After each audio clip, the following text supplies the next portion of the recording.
మహాభారతం అంటే కేవలం కురుక్షేత్ర యుద్ధం మాత్రమే కాదు. అది కొన్ని వేల సంవత్సరాల జ్ఞాననిధి. అసలు ఈ కథ ఎక్కడ, ఎలా మొదలైందో తెలుసా? అది ఉత్తరప్రదేశ్లోని నైమిసారణ్యం.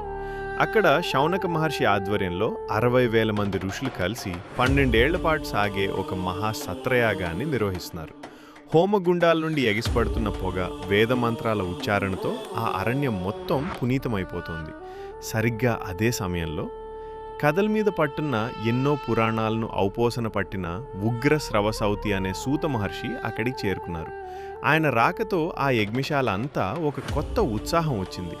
ఋషులంతా తాము పనులాపి ఆయన చుట్టూ చేరి ఒకటే అడిగారు, మహర్షి, మీరెక్కడి నుండి వస్తున్నారు? అక్కడ విశేషాలేంటి అని.